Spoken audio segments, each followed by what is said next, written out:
Olá, boa tarde. É um prazer estar com você nesta tarde, aqui no nosso Sem Papas na Língua, do site noticiastudoaqui.com.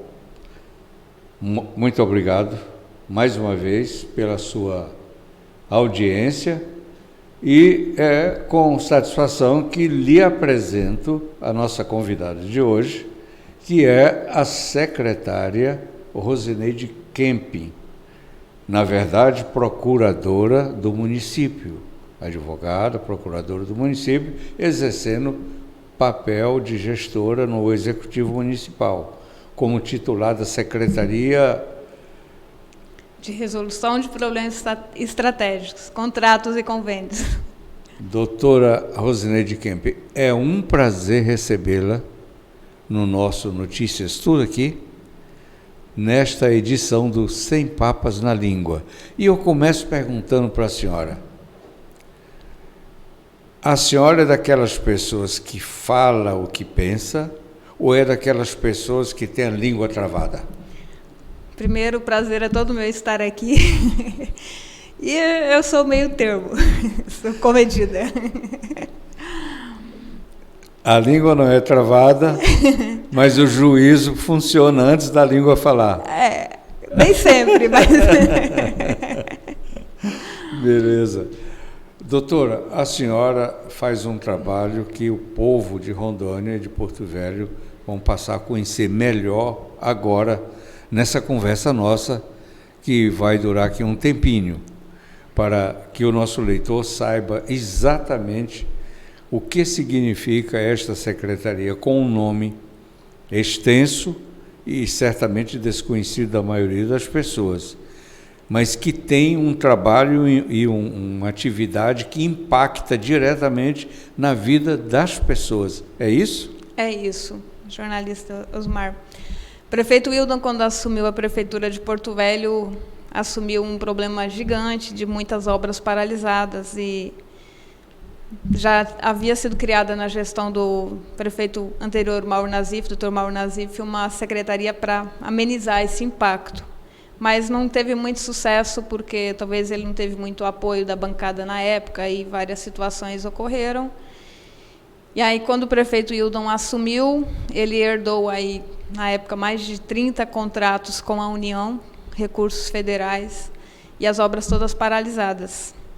E o que criava assim, um impacto muito negativo para o município de Porto Velho, que o município, todo momento, era notificado, era inscrito em cadastro de inadimplência e a população cobrando também pelas obras que estavam paralisadas. E, graças a Deus, essa secretaria hoje assim, tem trabalhado muito e tem avançado junto com o prefeito Wildon Chaves na solução desses problemas. Quer dizer, prejuízo nas duas pontas, né?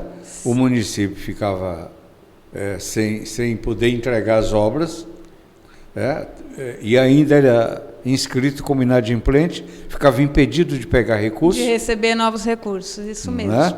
E o cidadão, na outra ponta, é impedido de obter o benefício. Exatamente. Vou pegar um exemplo. Nós temos ali na Avenida Imigrantes uma creche Alphaville. Essa obra ficou paralisada por vários anos. Várias crianças no entorno precisando da creche. A gente pagando aluguel por um imóvel para atender as crianças e a obra paralisada por impasses administrativos. Quer dizer, na verdade, esse problema não era só de Porto Velho, isso é um problema do país. Do país, muita obra paralisada. Nós temos uma cultura aí que eu espero que mude em algum momento. No último governo do Brasil, houve um avanço no sentido de mudar isso, né? Mas a cultura política nossa, no Brasil inteiro, é de quem assume a prefeitura, ou o governo do estado, ou o país, vai fazer as obras que ele anunciou, que ele prometeu, aquelas que vinham sendo feitas pelo que antecedeu, são abandonadas. Quer dizer, num ato criminoso com dinheiro público. Uma falta de planejamento tão grande que ocorreu no passado, e infelizmente talvez agora isso volte a se repetir, de vamos anunciar obras, vamos anunciar muitas obras e não importa o que vai acontecer, né, se vamos entregar mesmo. E aí foram investindo recursos públicos e, infelizmente, boa parte desses recursos se perderam, né? Quer dizer, era a cultura de lançar a pedra fundamental, de lançar a obra, fazer a solenidade, gerar Isso. a mídia, a notícia e depois esquecer. Por aí, as obras... Ou então recomeçar a obra na véspera da eleição, tornar a fazer aquele auê para ganhar um segundo mandato e depois tornar a esquecer. E aí vale uma observação, toda obra paralisada ela gera um custo muito grande, né? Pode ser uma obra privada nossa. Paralisou, vem a ação do tempo, a ação de vandalismo, várias situações que encarecem muito uma obra. Obra pública, então, quando você vai levantar aquele remanescente para licitar, o custo, ele dobra, né? Porque muita coisa que foi feita tem que ser refeita, outras têm que ser demolidas para recomeçar, né? Aqui em Porto Velho mesmo, nós temos os empreendimentos habitacionais alcançados por esses contratos também, que infelizmente a gente já demoliu 2 empreendimentos e nessa semana já estamos demolindo o 3º. São assim... Essas obras que foram demolidas não teve como recuperar o recurso ou recuperou o recurso e teve que derrubar para começar? Nós conseguimos amenizar o impacto não devolvendo para a União o recurso que já foi investido, porque as notificações que o município recebia era devolva na integralidade. Se você executou da obra, vamos dizer, 80% da meta física, você investiu ali 80% do custo daquela obra e não terminou, não deu a devida funcionalidade para a obra, não entregou para a população, não cumpriu a finalidade do contrato. Então, devolve o recurso à integralidade. O que inviabilizava os municípios de gerir a situação, porque nem conseguia entregar para a população e como é que vai devolver para a União, né? E aí teve um trabalho muito grande também da gestão Hildon Chaves em cima dessa situação que a gente conseguiu até alterar alguns normativos dos ministérios e hoje o cenário está melhor. Se a obra está em situação de ser utilizada, a gente não vai devolver o recurso na integralidade, vai devolver o que não foi investido. Opa, já uma mudança significativa, né? Significativa. Vamos pegar um fato concreto para o nosso ouvinte, telespectador, leitor, poder entender essa coisa, ter uma visão mais clara de como é que isso acontece. Nós temos, por exemplo, a situação daquele conjunto habitacional na Caúla, que aquilo ali ficou como um retrato do descaso, do abandono e do desprezo com o dinheiro público. Sim, esse, infelizmente, a gente até demoliu. Esse empreendimento ele ficou abandonado por quase 15 anos. Nós tivemos ali invasões, nós tivemos várias situações e o método construtivo utilizado na época não foi o mais adequado. Pegaram projetos de uma outra região, aplicaram aqui sem fazer o devido estudo de solo. Cada região do país é uma realidade, né? Sim. Então, no meio do caminho... Inclusive geológica, né? Exatamente. No meio do caminho, a construtora, na época, por uma razão ou outra, paralisou a obra e não foi dado o fôlego necessário ali de retomada e foi ficando pelo tempo.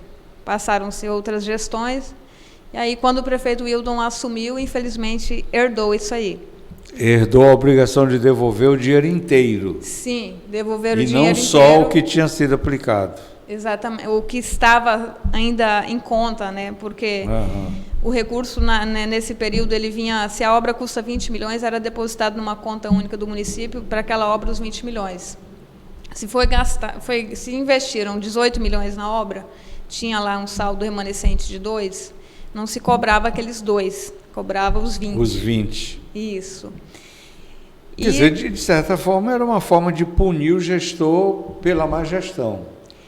Mas aí o gestor já não era aquele que assumiu o compromisso, vinha o próximo e quem ficava no prejuízo? O município, né? O CNPJ do município, não era o CPF do gestor.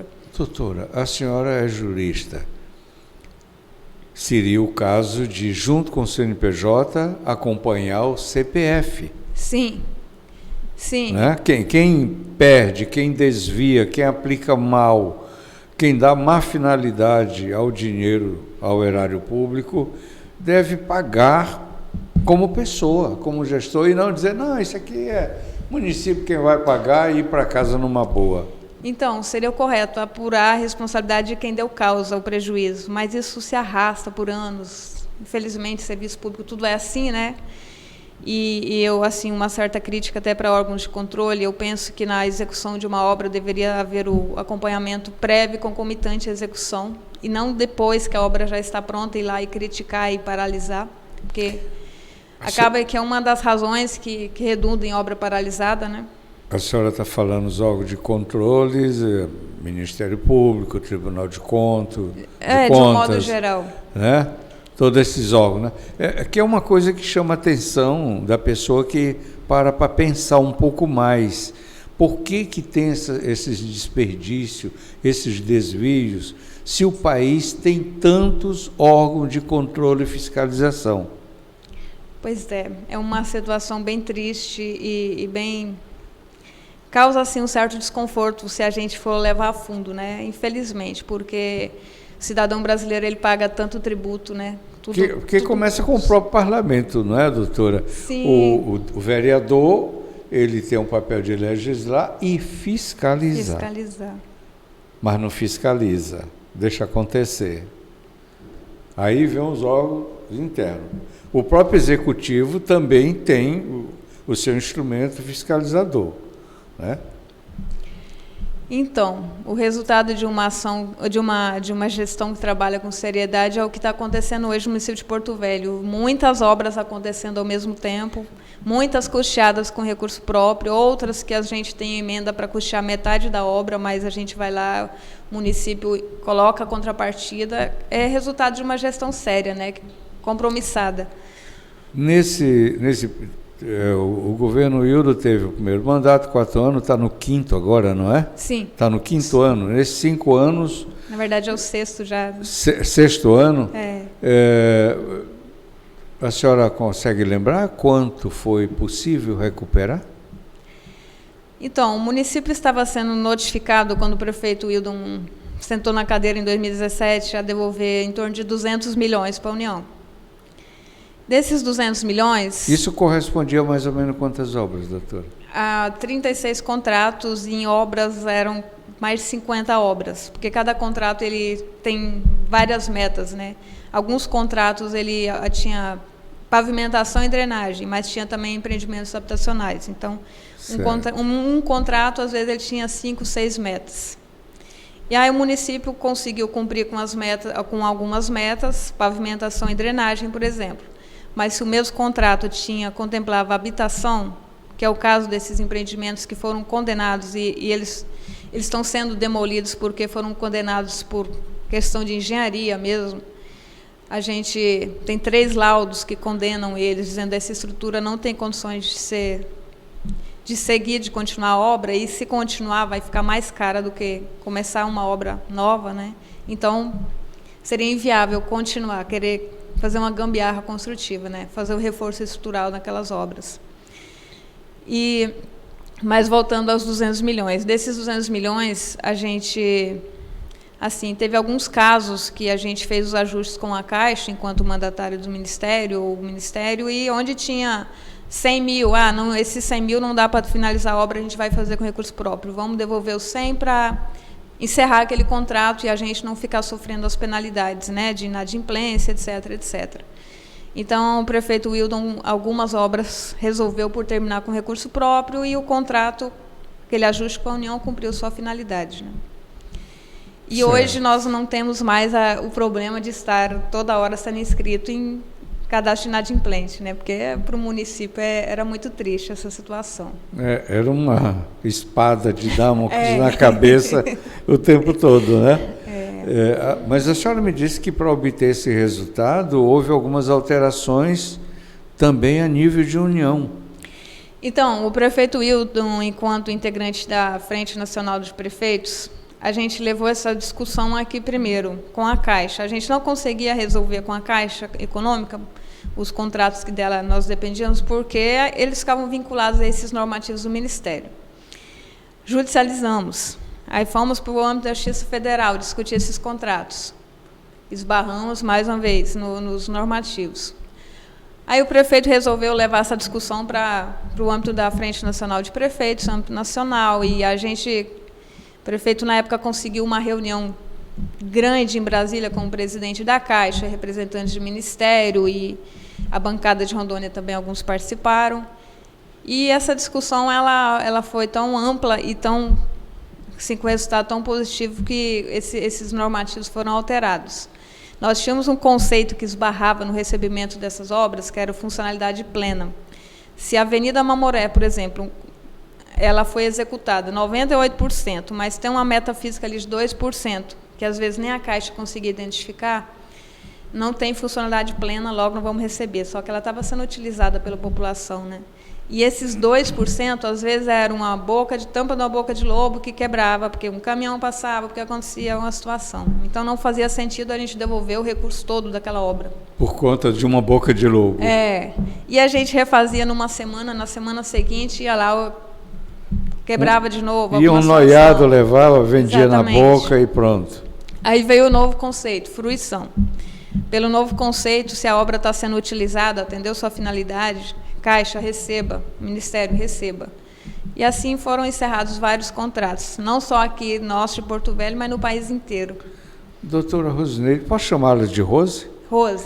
Doutora Rose, então essa mudança que partiu de uma iniciativa aqui do prefeito de Porto Velho beneficiou os 5.000 e tantos municípios do país.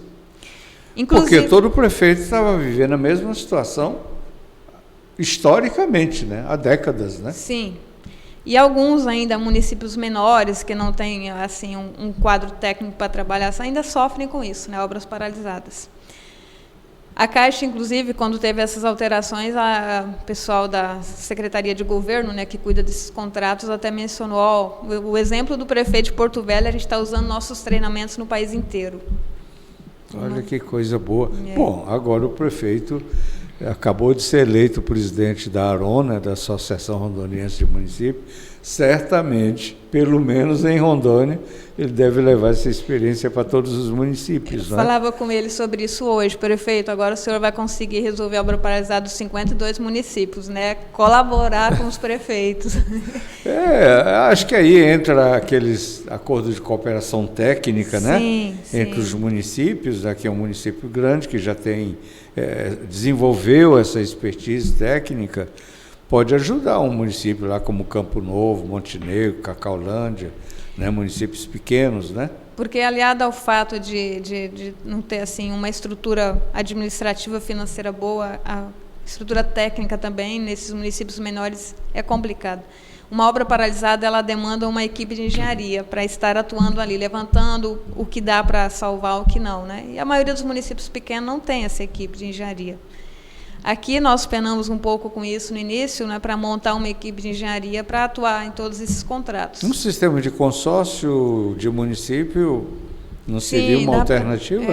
Pode ser uma alternativa, sim, para criar-se uma parceria, né? Aí se consegue montar equipes, né, técnicas para acompanhar nos municípios consorciados, né? Sim. Uma proposta lá para o Rio levar, né? Vamos voltar um pouquinho sobre as 3 obras que já foram demolidas. Uma foi essa da Caúla, e quais foram as outras, doutora? A outra aqui no bairro Mato Grosso. Era moradia também? Moradia também, todos os empreendimentos habitacionais. E a outra ali na Rua 3,5, que era o Floresta 1 e 2. Ao todo, seriam 846 apartamentos. Quer dizer, 846 moradias a cidade perdeu. Perdeu. E eu vi na semana passada, no Maranhão, salvo engano, um empreendimento habitacional dessa época, dos nossos aqui, do mesmos moldes construídos, foi ao chão. E algumas pessoas morreram porque estava sendo, de certa forma, habitado lá, por invasão. Bom, vamos ver o outro lado, o lado positivo. 846 perdidos. Sim. Que vocês herdaram das gestões anteriores e não teve mais. Essas obras iniciaram lá em 2006, 2007. Olha só, que absurdo. Mas quantas moradias conseguiu recuperar nesses 5 anos? Então, daí vem a situação boa, né? Desses contratos que conseguimos, o prefeito Wildon conseguiu recuperar. Lá no Pro Moradia Sul são 269 casas que estavam também nessa situação de abandono, obra paralisada, invadidas. Foram feitas 2 reintegrações de posse dentro da gestão do prefeito e levantados os remanescentes daquela obra, né? É claro que ela ficou muito mais cara, porque com a invasão tem a depredação, né? Infelizmente. E a previsão é agora para julho ser entregue essas 269 moradias para os seus beneficiários. E aí, paralelo a isso também, tem outros 1.200 apartamentos que o prefeito Wildon, isso estava sob a gestão do governo do estado e a Caixa tentando recuperar e não teve muito êxito por lá. O prefeito Wildon tomou para si, fez o aporte financeiro para a Caixa Econômica e também lá a previsão é para julho, entre julho e agosto também está entregue, 1.200 apartamentos. Bom, 1.200 apartamentos, com mais as casas? As 269 casas. 269. 69. Quer dizer, 1.500 moradias, mais ou menos, né? Sim.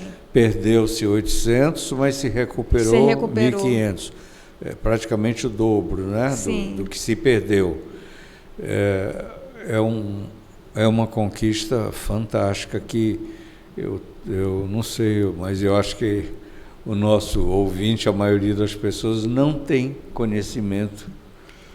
Tem conhecimento disso, né? Porque poderiam estar perdidos definitivamente se vocês não tivessem tido essa atitude proativa de levar, inclusive, a União, ministérios e a própria Caixa a mudar suas próprias normas, né, para poder resolver isso, né? Era mais cômodo deixar para lá e ir atrás de dinheiro novo e fazer obra nova, né? Fazer obra nova. Quer dizer, dava continuidade àquela velha cultura. Sim, eu gosto de destacar sempre a sensibilidade do prefeito Wildon com essas questões sociais, né? Quando ele soube desse empreendimento do Estado, ele falava sempre, não pode, a obra não pode ficar, se tem como recuperar, vamos recuperar. E vamos criar os meios. Deu certo, está aí, para ser entregue já para a população. Bom, nós falamos dos recursos recuperados que vêm, né, do passado, de outras gestões, mas tem também os recursos novos, né? As emendas de bancada, de parlamentares, recursos extras orçamentários, que na verdade são os recursos que sua pasta trabalha, né? Sim. Temos agora essa fase dos contratos antigos, já quase superada na integralidade, e aí na gestão Wildon nós temos assim muito recurso para todas as áreas, graças a Deus, recursos a maioria de emenda parlamentar e várias situações. A rodoviária, por exemplo, né? A rodoviária é uma obra tão ansiada, tão esperada pela população. Essa é uma obra icônica, né? É uma obra que ela vai ao total custar 44 milhões, 22 de emenda parlamentar e o restante de recurso próprio da prefeitura. Entre outras muitas situações. Acabamos de dar ordem de serviço de uma creche lá no Cristal da Calama. Tem outra para ser, daqui a pouco vai ser entregue também no Orgulho do Madeira, vai iniciar a obra. No Bairro Novo, está previsto a construção de uma escola de 12 salas também.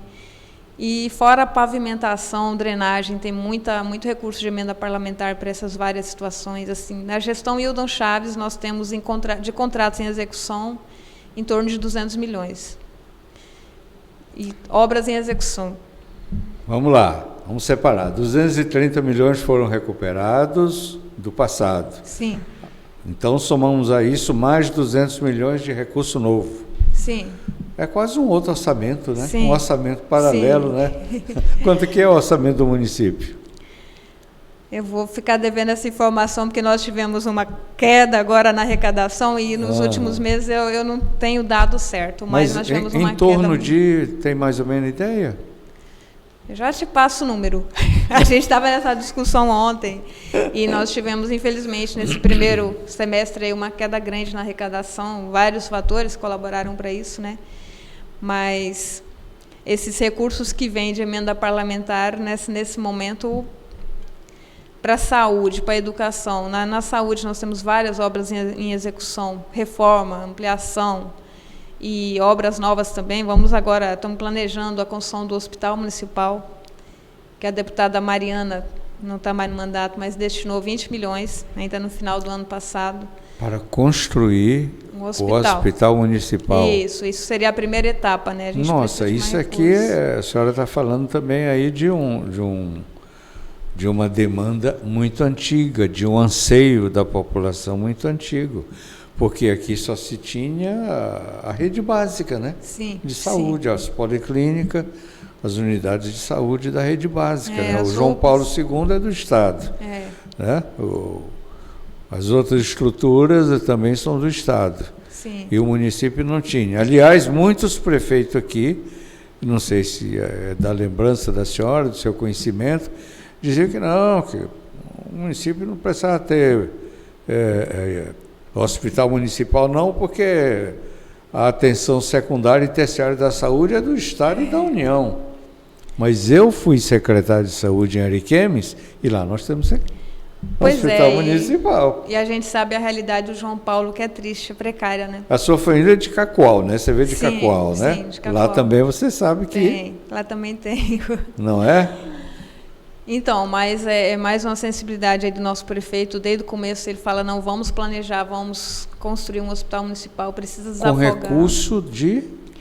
Parte vai ser custeado com recurso de emenda, né? Emenda de quem? Da deputada Mariana.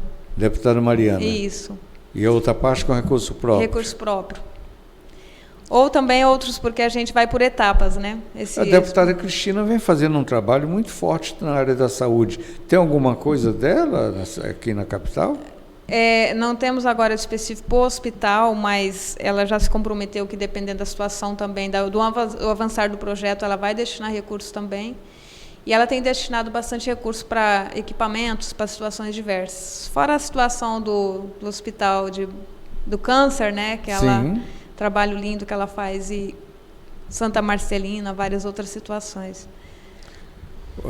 Uma coisa interessante que é preciso destacar, na campanha inicial do Hildo, né, ele saiu com aquela Porto Velho, deixou cuidar de você. E nos invernos seguintes, a população, diante de tanto aguaceiro, lamaçal, né, dizia, Porto Velho, deixa eu cuidar de você, né, pegando no pé dele. A senhora acha que ele está cumprindo aquela promessa? Quem andava pela zona sul, zona leste de Porto Velho, antes do Hildon e depois do Hildon, já vai ter assim a certeza absoluta do quanto o prefeito está cuidando de Porto Velho, né?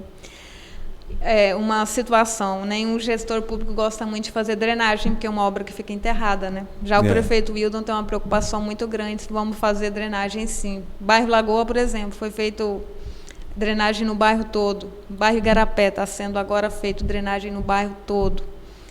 E asfalto, meio-fio, sarjeta, né? Várias... Estão trabalhando também, acho que no bairro Três Marias, não é? Bairro Três Marias. Bairro Três Marias nós temos também recursos de emenda parlamentar. Muito... Ali era uma região de alagados, né? Sim, sim. Bairro Lagoa também, o próprio nome Lagoa, já diz, né? Lagoa, Lagoinha, né? Tem um Lagoinha também, né?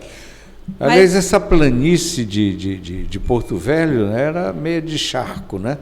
Pois é, e uma cidade de invasão, é complicado, né? Assim, nós estamos atuando agora na Capão da Canoa, é uma obra que também custeada com recurso federal, mas ontem o secretário de obras me ligou falando, Rose, como é que a gente vai fazer? Tem muita casa avançando o passeio público. Eu falei, pois é, a gente já identificou isso na elaboração do projeto, mas como é uma cidade de invasão, a gente vai ter que fazer as desapropriações, né? Ou você asfalta a rua ou deixa a pessoa ali meio que irregular, né? E é bem complexa a situação. Isso atrasa a obra, isso... mas também não vai se esperar do povo que eles tenham esse senso urbano, né, de já fazer as ruas tudo bonitinho. Por que que tem as invasões? Porto Velho cresceu assim. Desordenado, totalmente. Desordenado. Por quê? Porque não houve... eu estou em Rondônia há 40 anos, eu acompanho isso aqui há 40 anos. Só teve um prefeito que teve uma obra, uma ação preventiva de ocupação do espaço urbano de Porto Velho, que é o que resultou no JK1 e 2 que tem hoje, Sim. que foi o prefeito Guedes. Sim. Foi o único que pegou uma área, um charco, um lameiro danado, mas ele pegou aquilo ali, fez o projeto, dividiu os terrenos direitinho, entregou para as pessoas. Mas as outras não, as pessoas... Ninguém cuidava, né? O Estado crescendo e ninguém cuidava de preparar um projeto para receber as pessoas. Exatamente. Diferente do que aconteceu em Cacoal, do que aconteceu em Ariquemes. Vilhena. Né? Que os prefeitos tinham já essa preocupação. Sim, sim. Não é? Outra coisa que se pode destacar, acho que eu estive vendo numa matéria referente à secretaria da senhora, as ações da sua secretaria na área rural do município, nas vilas. Nos distritos, né? Nos distritos, né? Na verdade, verdadeiras cidades, não é, sim, doutora Rose? Sim, cidades a 400 quilômetros aqui da capital. Não, né? E o tamanho da população, das populações urbanas, sim. Não é? A maioria dos municípios de Rondônia nasceram com populações menores do que estas cidades dos distritos de Porto Velho. União Bandeirantes, por exemplo, nós temos em torno de 28 mil habitantes lá. Tem cidade do interior, Espigão, eu acho que é quase isso, né? Nós temos um município de 3 mil habitantes. Pois é. E União Bandeirantes é um distrito de Porto Velho, né? Distrito União Bandeirantes, um município. Jaci, Paraná, Alta Extrema, Alegre, lá pertinho de Rio Extrema, Branco. Não é? Então, me conte, o que vocês estão fazendo por essa região? Sua secretaria está fazendo o quê? Me fale aí. Vamos iniciar aqui pelo Baixo Madeira, por exemplo. Prefeito... Nazaré, está fazendo alguma coisa em Nazaré?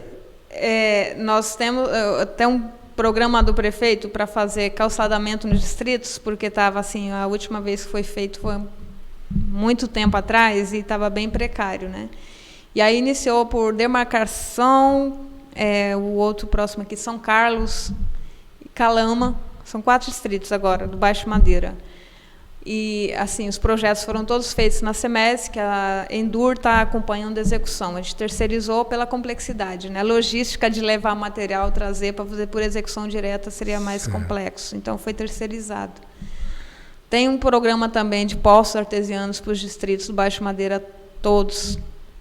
Parte vai ser custeado com recurso de emenda parlamentar, parte a Endur está fazendo por execução direta. Aí aqui da ponta do Abunã, tem ações em vários distritos. Extrema, União Bandeirantes, por exemplo, tem um programa de asfaltamento, alguns por emenda parlamentar, outros por execução direta. Assim, as várias secretarias se unindo, né, para levar a qualidade de vida para esses distritos. Extrema mesmo. E assim, é tão complexo que a gente tenta captar recursos, fazer projeto. Aí, Extrema, nós temos um exemplo. Nós temos recursos para pavimentação e drenagem. A licitação está dando deserta já pela 3ª vez. Pela distância, ninguém se interessa em ir lá executar a obra. Vamos montar uma empresa, doutor? Pois é. Eu penso que alguns... Convidar o nosso produtor Ricardo, vamos montar uma empresa, fazer asfalto e drenagem lá em Extrema. Pois é, e fora isso nós temos recursos para fazer... Olha aí, empreendedores de Rondônia, é uma coisa assim que não dá nem para acreditar. Ter o dinheiro, o governo quer fazer e não tem empresa para fazer. Vamos ter que buscar fora, importa empresários de fora. Pois é, tem tanta obra acontecendo em Porto Velho que algumas das nossas licitações têm fracassado mesmo. Eu vi uma frase, não sei se foi da senhora ou se foi do Hildo, dizendo que Porto Velho se transformou num canteiro de obra. Mas é isso mesmo que está acontecendo. É isso mesmo? Nós estamos falando de quantos milhões? Nós temos, em média, assim, o que envolve construção civil, obra pública, município. 30 obras, vamos dizer, 30 obras em execução, outras que vão entrar. Fora a pavimentação, que está sendo feita por execução direta. Nós temos um programa gigante feito pela CEMOB, né, execução direta, outros custeados com recurso de emenda parlamentar, que a gente tem 12 contratos em execução, pavimentação e drenagem, e obras em todas as áreas, saúde, educação, a maternidade, por exemplo. A gente está reformando. Nós estamos falando de áreas urbanas, né, nos distritos e na capital. Isso, né? Isso. Porque ainda temos o desafio de 5 mil quilômetros de estradas vicinais. Vicinais, que aí a Semagric está lutando também para fazer a recuperação. Agora está começando o verão novamente, né, para recuperar essas vicinais. É muito trabalho. Porto Velho é um desafio gigante. E essas obras que a senhora está falando, esses serviços, são todos serviços de atendimento direto ao cidadão. Direto ao cidadão. Benefícios diretos. Creche, por exemplo. Cristal da Calama estava aguardando essa escola aí com muita ansiedade, porque tem muita criança ali para ser atendida, né? E aí estava sendo deslocado por ônibus, enfim. Orgulho do Madeira. O prefeito tem projetos de fazer também uma unidade de saúde lá, naquele entorno. A escola já vai sair também. E precisa atender essas comunidades, né, que se concentra ali uma mini-cidade, né? Doutora, a senhora disse há pouco que União Bandeirante tem 30 mil? 28 mil habitantes. 28 mil habitantes. Sim. E nós lembramos que tem municípios de 2 mil. Sim. A maioria dos municípios de Rondônia tem menos de 30 mil. Sim. E eles têm delegacia, juiz, promotor, são comarcas, né? Sim. Tem todos os serviços públicos lá. E a senhora acabou de falar do Orgulho do Madeira, que tem do lado o Cristal da Calama. Sim. Juntando os dois, nós estamos falando aí em torno de quase 30 mil famílias. Sim, sim. 30 mil domicílios. Não, domicílio não. Pessoas, né? Famílias, habitantes, né? 30 mil habitantes. E não tem uma delegacia. Pois é. E aí justifica a violência que está lá hoje, né? O Orgulho do Madeira, felizmente as notícias não que a gente tem uma delegacia, não tem um quartel, e os municípios com menos de 30 têm delegacia, tem delegado, tem quartel, tem comandante, né? Tem polícia militar, tem tudo. E aquela área concentrada ali não tem nada. Então, são realidades tão complexas. Eu falava com um colega secretário hoje da regularização, a gente conseguiu regularizar lá, CEMUR conseguiu uma área lá em União Bandeirantes agora para a construção do primeiro cemitério. União Bandeirantes, se falece alguém lá, eles têm que andar 90 quilômetros para enterrar os seus mortos. Olha. A realidade complicada, né? E Difícil, aí né? o prefeito já pediu prioridade também, vamos trabalhar o projeto desse cemitério e implantar lá no distrito, porque é complicado, né? É uma eventualidade que todo mundo vai precisar uma hora, né? Infelizmente. Sim, claro, faz parte da vida. Faz parte. O cemitério é um serviço, né? Como dar água. Enquanto eu estou vivo, eu preciso ter água, preciso ter energia, Sim. preciso ter saneamento básico. Sim. Podemos falar um pouquinho sobre saneamento básico? Passa pela sua secretaria? O saneamento ele não passa diretamente pela SEMESC, né? Mas saneamento, assim, o próximo passo agora está sendo afinado a situação com o Tribunal de Contas e, se Deus quiser, a previsão do prefeito é publicar ainda próximo semestre agora a licitação do saneamento. Porque é uma vergonha, né? Nós sermos uma capital de um estado rico que está vivendo uma condição de pleno emprego e ser uma capital onde as casas estão literalmente sobre... Infelizmente... sobre fossas, né? Nós conhecemos a realidade... Lençol freático contaminado. É. Ainda muito poço amazônico.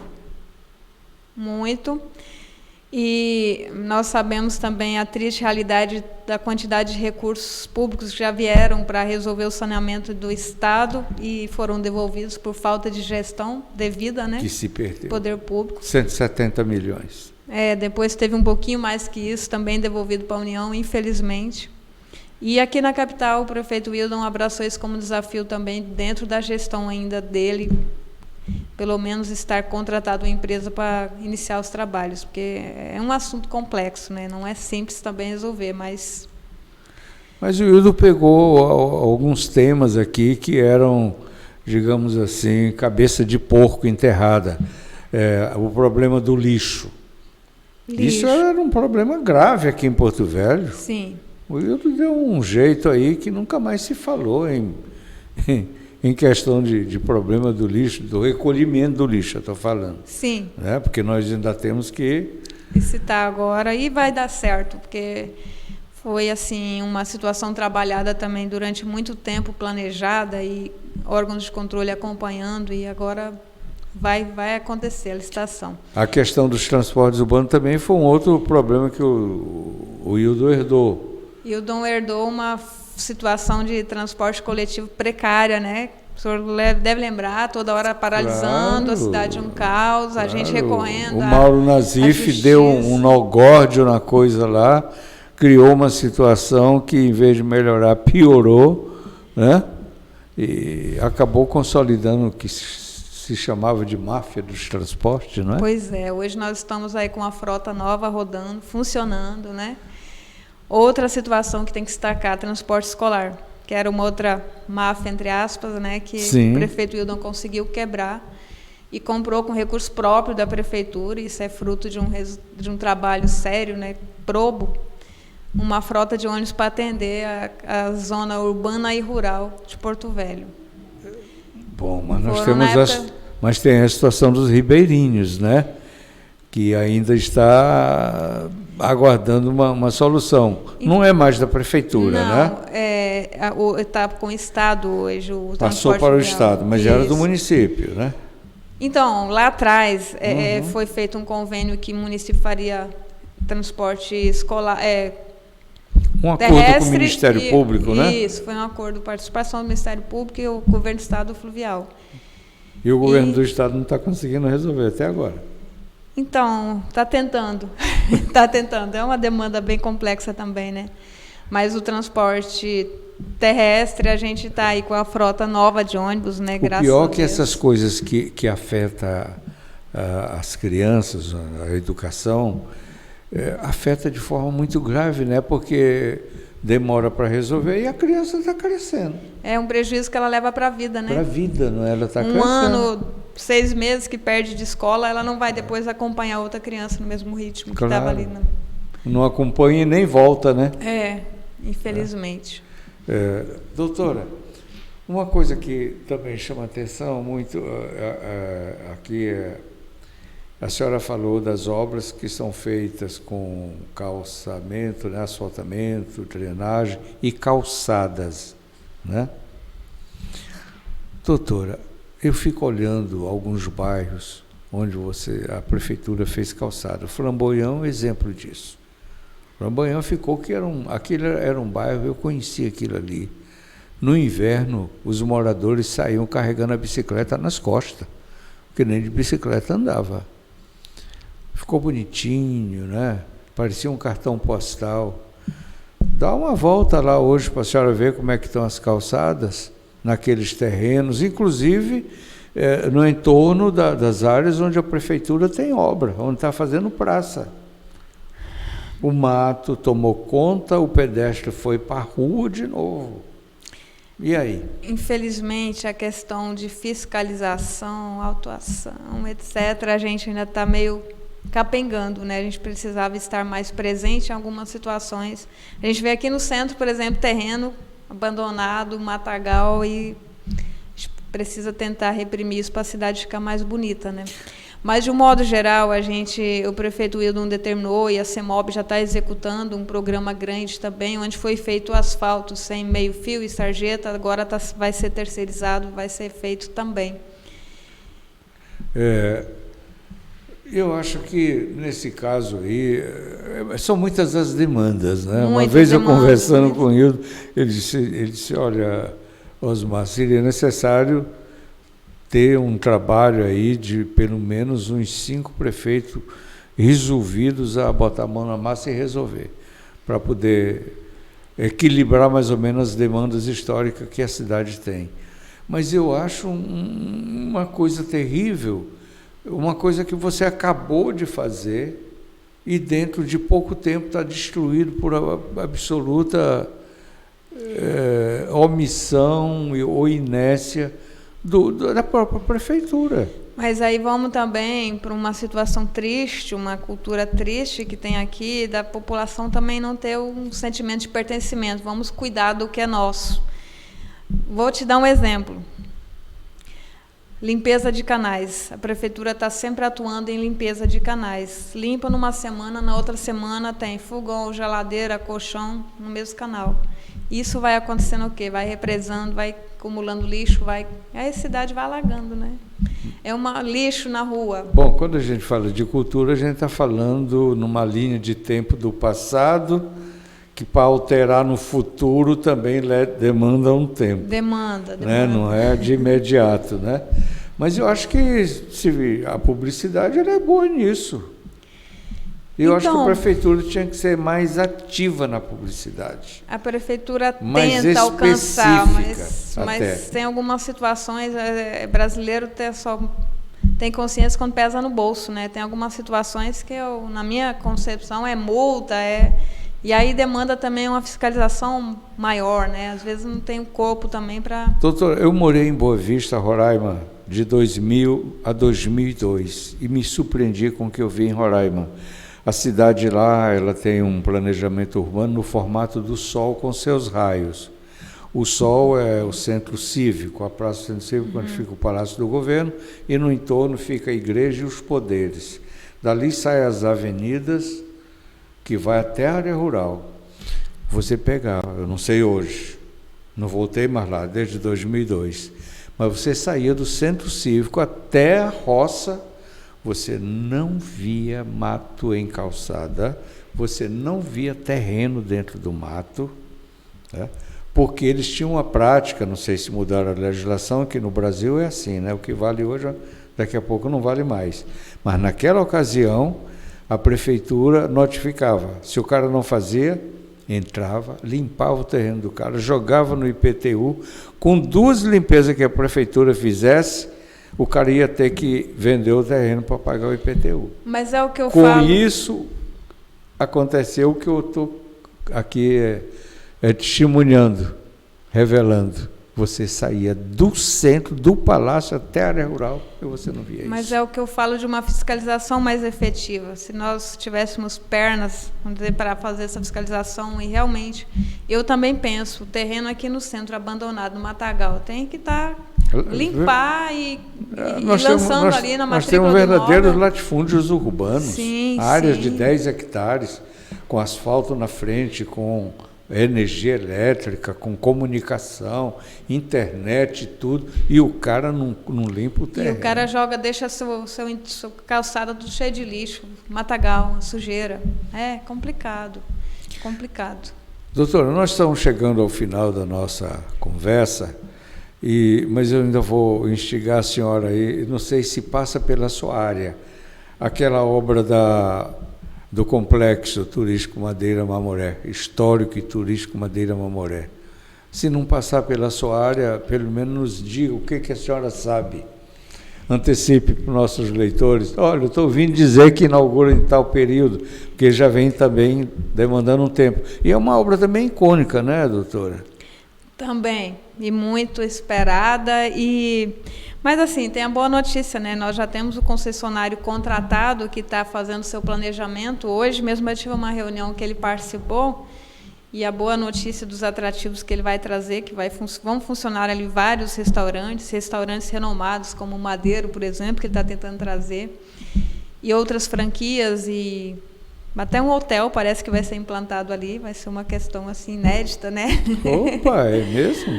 E a previsão, isso assim, tem um prefeito que quer que seja revitalizado todo aquele entorno ali, né, do centro histórico.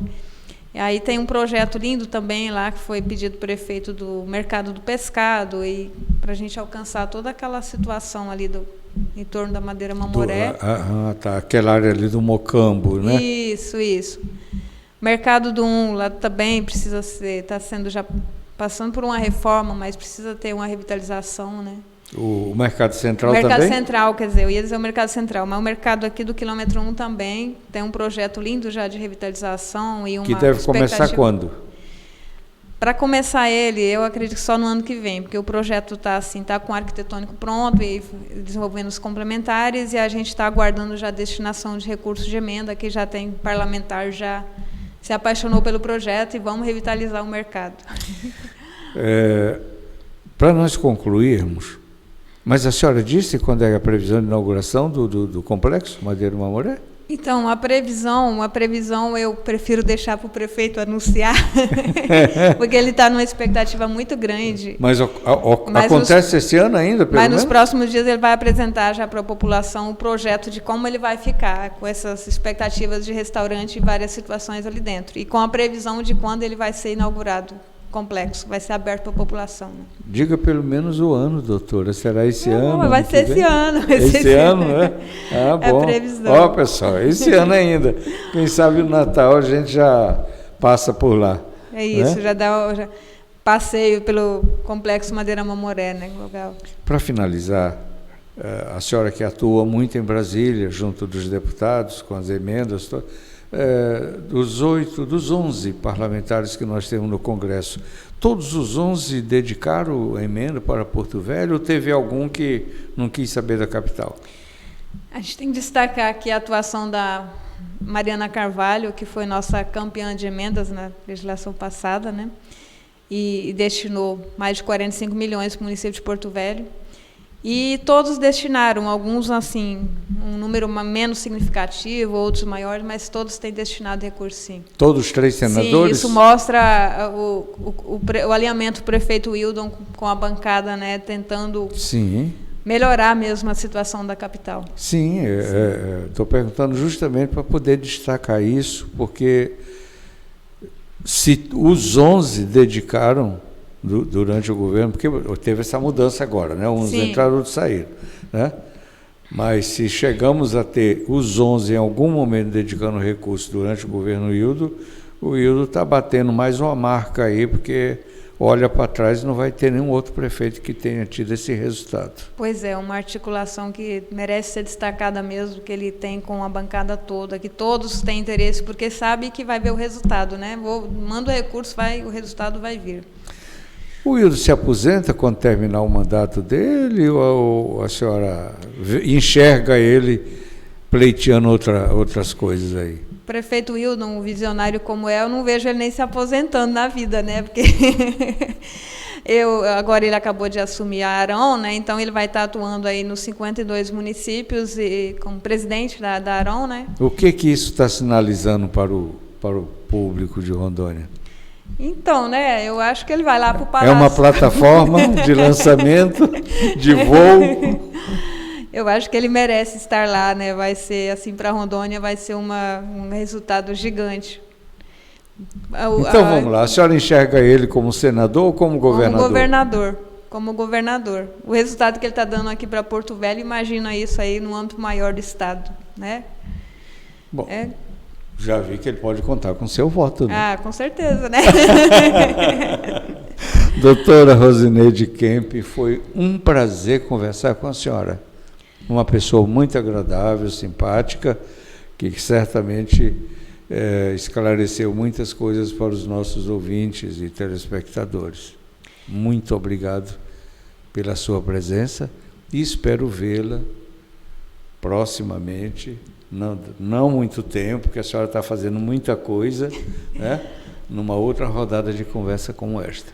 Jornalista Osmar, é um prazer gigante poder esclarecer algumas das situações, muitas que estão acontecendo no município aqui, contigo, uma pessoa assim tão culta, visionária, que está sempre levando boas notícias para a população.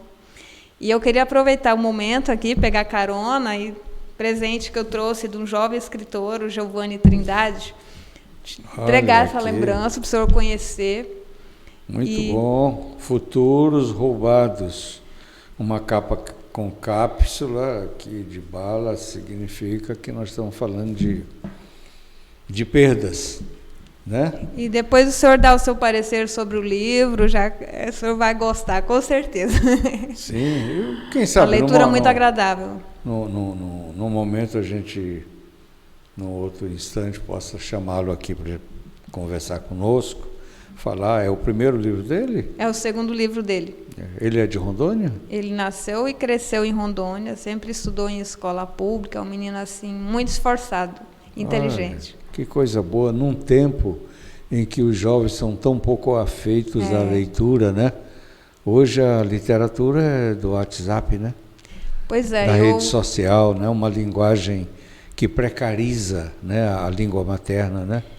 Eu fico até emocionada assim ver um jovem que se dedica a escrever, a ler, porque a cultura hoje é outra, né? O tablet, é o computador, é o jogo, enfim. Verdade. Mas a gente tem que incentivar nossos jovens a ler e escrever. Parabenizo o jovem autor, Giovanni Trindade, né? Isso. Giovanni Trindade, pela iniciativa, pela criatividade. E a sensação de ter uma literatura na mão, um livro que você abre, folheia, é uma coisa, é um prazer fantástico que as nossas crianças hoje não estão aprendendo. Pois é. É preciso resgatar. Faça um trabalho, doutora, nesse sentido aí, faça um projeto, né, de envolver a criança com livro, biblioteca volante, qualquer coisa assim. Containers pelos bairros. E vamos junto, a gente vai se ajudando aí. Já pensou em alguma coisa assim? Então, tem uma pessoa que trabalha comigo lá, o Lourenço Vilar, que é autor de alguns dos projetos aqui, aquela passarela lá indo para o aeroporto, gente, Espaço Alternativo. Ah, Espaço Alternativo. Então, ele também, a gente fica trocando ideias sobre isso. Vamos levar para os bairros algo um espaço lúdico para a criança, para incentivar a leitura. E uma das situações que a gente imagina é um containerzinho que dê para adequar e vamos tirar daqui hoje, levar para outro local com alguns atrativos. Uma biblioteca volante, né?